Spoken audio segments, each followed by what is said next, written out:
think it's necessary. So we have... And that is, that is real anger that is felt towards the police there. This, of course, goes back several days ago, the death of George Floyd at the hands of police. And until I think someone's arrested... Our camera angle... Now, our camera angle will show you one angle. There are multiple fronts here. There are police defending themselves about 3 different angles. They are boxed in and surrounded. The only way out now is down this street, and that is where they're trying to go.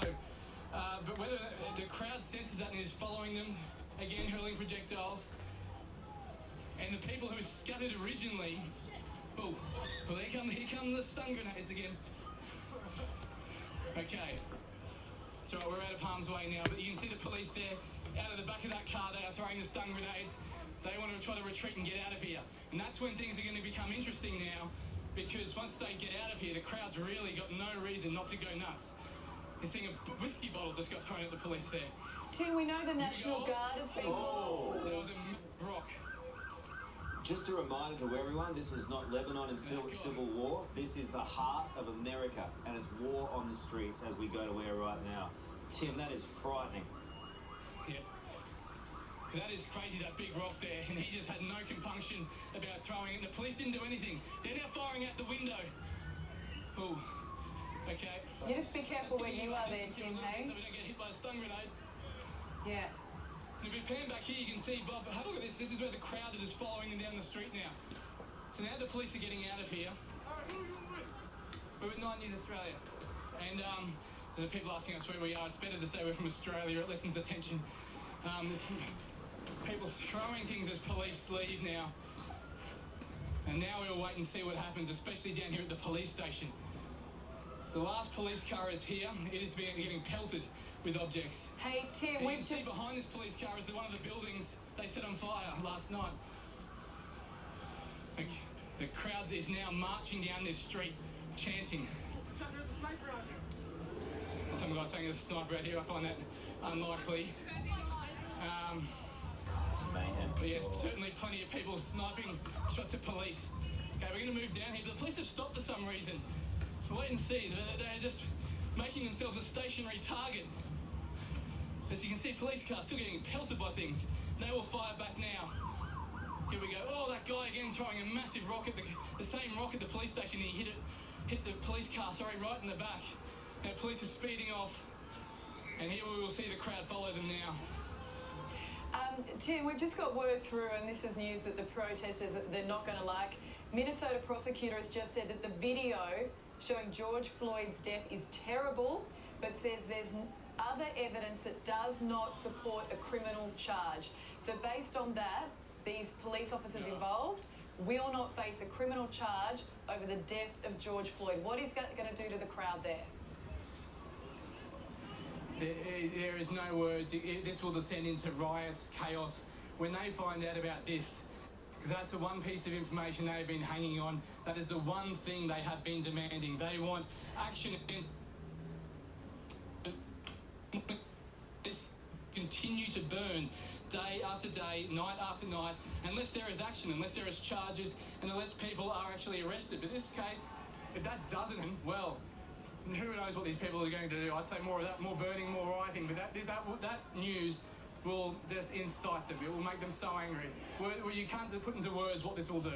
Tim, you're doing an incredible job under the most awful of circumstances, and Adam Bavino, your cameraman, just doing an outstanding job bringing everyone across the nation the news from Minneapolis, where there is this heavy confrontation, this heavy chaos on the streets. We've seen looting, we've seen extreme violence this morning, and again, these are the streets of America, and that is as close to a civil war in Minneapolis as you will see. It is the people versus authorities, and as Ali pointed out before, this could only get worse, and this will spread across America, there is no doubt. This chaos will be a contagion this morning, and it will catch up and it will catch fire everywhere across the United States. Where are they all heading now, Timmy? We don't actually know. They're marching down the street towards where the police went from. And they're actually moving away. There's still a group left at the police station down there. So we'll follow the crowd down here a little bit to see where they go. But there are people now driving in utes on the roofs, following the police, people cheering.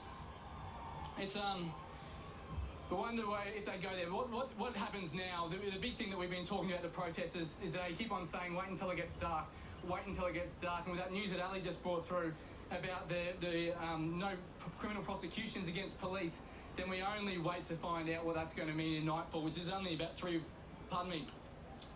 hours time from now. That is when things will get really, really nasty here, especially with that news.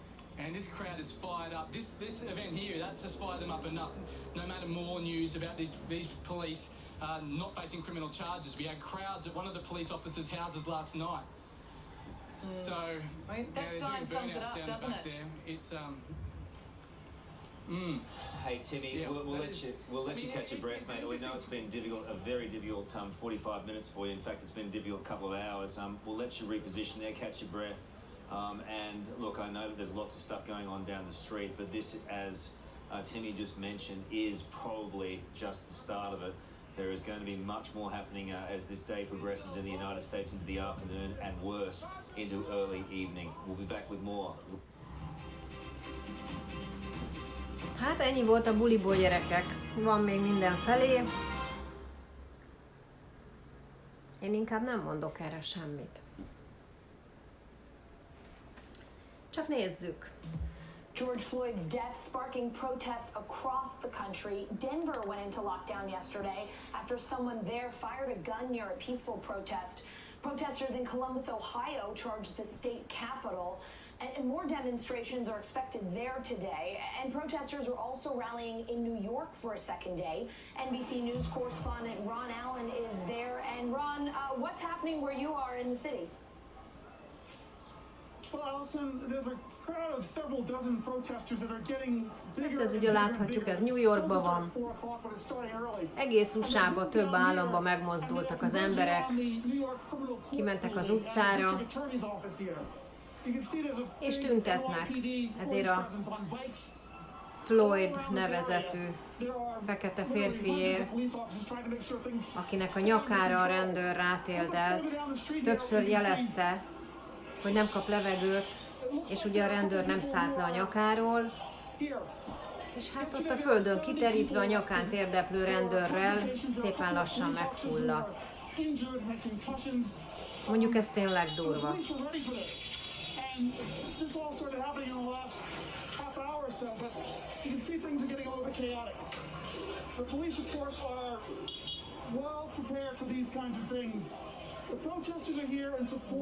Of protesters out in Minneapolis.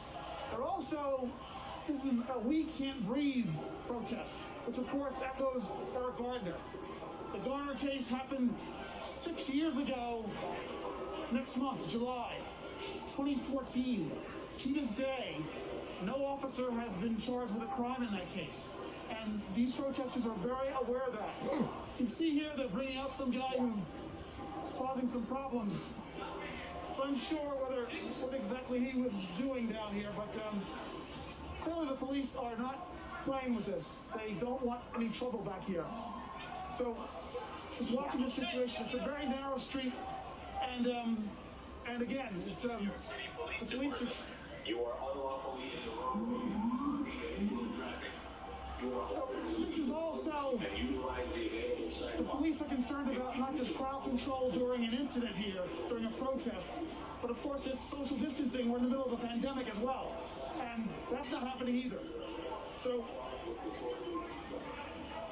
the police are saying that they are going to start arresting people for disorderly conduct if need be. And you can see there's a lot of energy down here. There's a lot of passion. There's a lot of anger. There's a lot of resentment.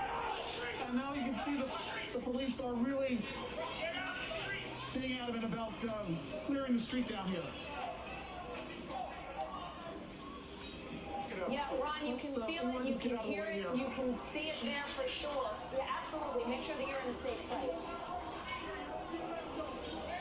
This looks like a man who, he doesn't look like one of the protesters. They were much younger people, and this is an extreme situation here where they just carry this guy out. He looks to be in some distress. Now the police are picking him up by all and just carrying him out.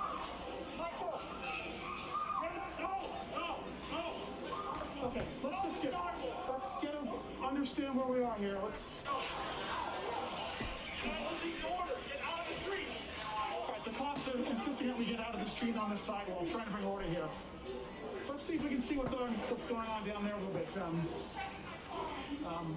Because this is where the heart of the protests are. Yeah, we're in a safe place. This seems to be the heart of the protest. The police are drawing a firm line here where they are blocking the protesters. The protesters are now moving. They're moving further on, and that seems to be what the police want, is for them to keep moving and to go further on. We'll stay with it, see what happens out here. But I have a crazy situation all of a sudden. Allison? Yeah, Ron, unbelievable. Before I let you go, if you're able to stick with us, one thing you said that struck me, Eric Garner 6 years ago. It's hard to believe it has been that long. What else are folks there telling you as you speak with protesters there today? Well, there was some relief. Obviously, when one of the officers out in Minneapolis was charged, because here it's been 6 years and there have been no charges. There was a state grand jury that looked at the Garner case. The federal prosecutors looked at this for 5 years, 2 administrations, the Obama administration, eventually the Trump administration, and it was just July of last year that the Attorney General decided that there would be no civil rights federal charges filed against the officer.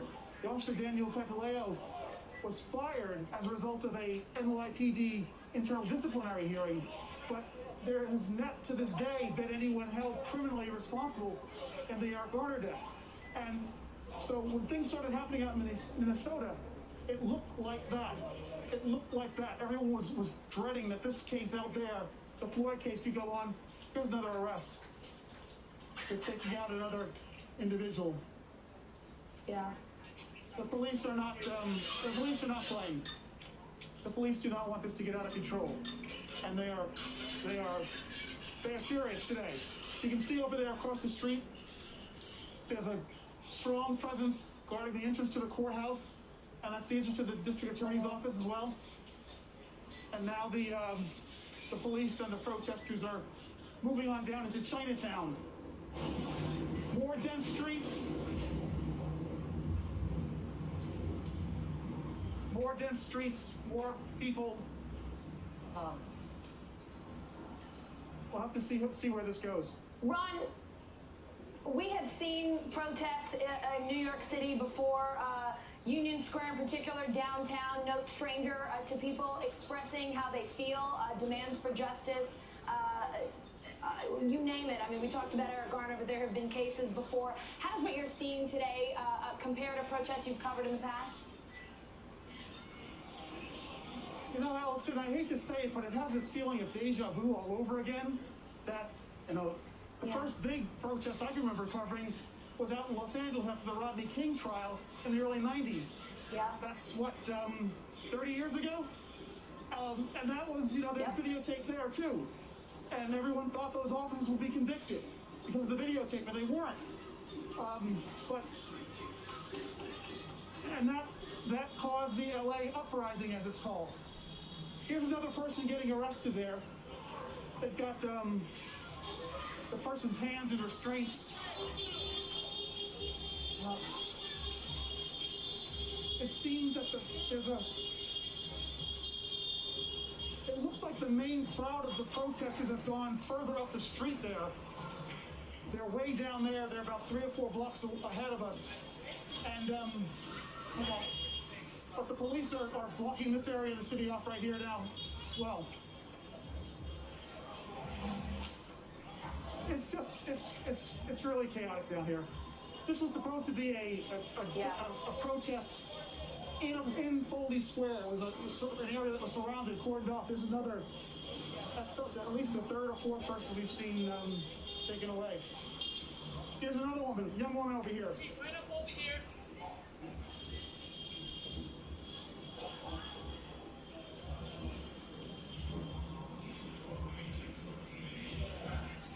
And we can hear announcement from the police telling people to not block the streets. And there's yet another arrest going on over there by that car. You see it? Watch the car over there, guys.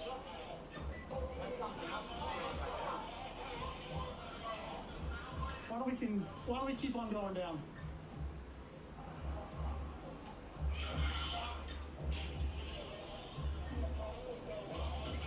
We're going to keep on going down and see what else we can see down here.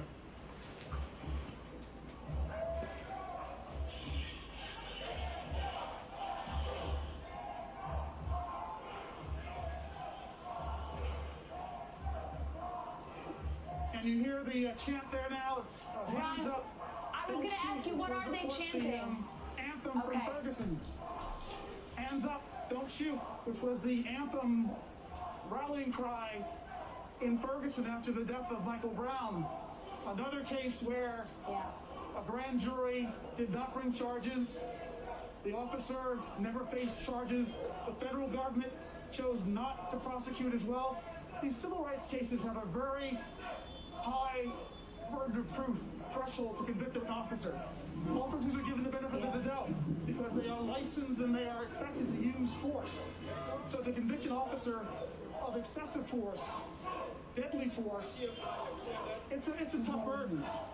And just looking at some statistics recently, it's very rare still, many years later, that officers are ever convicted in these kinds of cases. Let's see. Let's get on this. We're going to get on the sidewalk out here as they're telling us to do. Trying to do this as well as keep my distance from everybody as well. Yeah, Ron, I wanted to ask you about that. I mean, this is happening in the middle of a pandemic. How is social distancing playing into the protests today? Is it at all? Believe me, Allison, it is forefront in my mind and our crew's mind. We are trying to keep our distance and trying to do this as safely as possible. This is the last thing I expected to happen down here today. But you can see many of the folks in the crowd wearing masks. They're not 6 feet apart. There's a lot of passion. There's a lot of yelling, screaming. We really want to just stay away from this and show you what's happening, but not get too close. It's just, but the police, you can see, have things under control. The police have really, they were out here, they knew this was coming. This had been advertised as, this was advertised as a march that was going to start at 4 o'clock. So the police are out here in force. I can see even more police reinforcements in that direction coming this way. And here we seem to have reached a point of standoff where the officers and that group are face to face. And we seem to have hit a point now where here things are sort of calming, if I could use that word in this crazy context. Yeah. Ron, we would stick with you even longer, but you are in demand today, so I have to let you go to some of our other colleagues at NBC and MSNBC. But thank you so much for your coverage today, whether you are in the heart of the coronavirus epidemic or at the protests here. Thank you so much for bringing us to the biggest stories in New York these days. Appreciate it. Sure thing. Protesters in George Floyd's hometown of Houston are now taking to the streets. Members of Black Lives Matter Houston rallying at Houston City Hall. NBC News correspondent Priscilla Thompson joining me now from Houston. Priscilla, we can hear the crowds chanting. Tell us what's happening there now. Yeah. Allison, well, easily a few thousand people have turned out today to protest and rally in honor of George Floyd. As you mentioned, he is from Houston. He grew up and went to high school just a few miles from here. And so you've got all these people out here, a lot of signs. There's one in particular that actually talks about the fact that this pandemic isn't the only thing that's killing Black people. Racism is also a huge problem right now. Folks calling for the police to be prosecuted. We heard a chant earlier this afternoon that said, you know, an arrest is not enough. They want to see convictions happen here. And, you know, this seems to, of the people that I've spoken to, it seems like a very personal issue for them. Some people said that it felt like when that officer had his knee on George Floyd's neck, it was as though he had his knee on their necks. And just also hearing from people that this is the community where George Floyd grew up, and they really feel like, you know, he's given so much to the fabric of this community, and it was important for them to come out today and protest that. We've got some speeches going on over in this area, and so you hear some of the chanting and things like that rising up from there. But most of the folks who are back here can't even necessarily hear that. So they're really operating on their own accord with their chants and their signs. And I will say that they've handed out masks at the beginning of this protest. Most of the folks here are in masks, so also aware that there is a pandemic going on, but that wasn't going to stop them from coming out today to rally about this, Allison. Yeah, Priscilla, I was going to ask you a little more about the nature of those protests today. If you got the sense that people were socially distant, if you felt like they were peaceful in nature, if you could describe a little more just sort of what the energy is like there today. Yeah, I mean, I think early on, this rally actually got started about a half hour early because people were getting so impassioned and delivering these passionate speeches, and so folks decided to start marching early from the park down here to City Hall. We haven't seen a lot of distancing. There's obviously not a lot of space for that when you've got thousands of people out, but folks are wearing those masks, as you can see, and, you know, the crowd has thinned out a little bit, and folks have been able to create some space. But I mean, folks are really passionate about it, and they're, you know, the news came down just a little bit before this that the officer had been arrested, and folks were happy to hear that, but they still want to know what's going to happen with the other officers that were present at the time of this incident. And also, an arrest does not mean a conviction, and they're very clear about that and demanding that this, you know, continues through the justice system. Priscilla, have you seen any protester-police interaction at all today, and what has that been like? Yeah, so we haven't seen any of that. These protests have been fairly peaceful. There have been a couple of instances where we've seen folks running, and we're not exactly sure what happened there, but this protest has been peaceful. I will say that we also saw folks carrying around milk, which, you know, is often used in the case of if there's tear gas or something like that to sort of help people clean out their eyes. And so we did spot a couple of gallons of milk, but so far I haven't seen that being used at all, and this protest is very peaceful. Priscilla, I know that Houston's mayor also spoke about George Floyd's death. What did he say? Yeah, so the mayor did come out along with a Texas state senator to really condemn the actions of those police officers and to call for justice in this case. Chief Acevedo, the police chief here in Houston, also spoke about that and condemned the nature of this incident. But it's interesting because the people that I've spoken to here have said that the point of this rally is to hold those elected officials accountable. It's not enough to just have them talk about and condemn these actions, but they do actually want to see some sort of actions in progress. I actually spoke with the organizer who told me that there have been a number of police-involved shootings here in Houston that they feel like they're still awaiting justice for. And so this is a reminder that this is about more than just George Floyd. And as you can see, we've got more protesters who are coming through. They want to get back out on the streets and rally. And so that's where things are here right now. Priscilla Thompson at Houston City Hall, thank you so much. Thank you. Hey, NBC News fans, thanks for checking out our YouTube channel. Subscribe by clicking on that button down here, and click on any of the videos over here to watch the latest interviews, show highlights, and digital exclusives. Na jó, sziasztok, elköszönök. Csak érdekesnek tűnt, megmutattam nektek.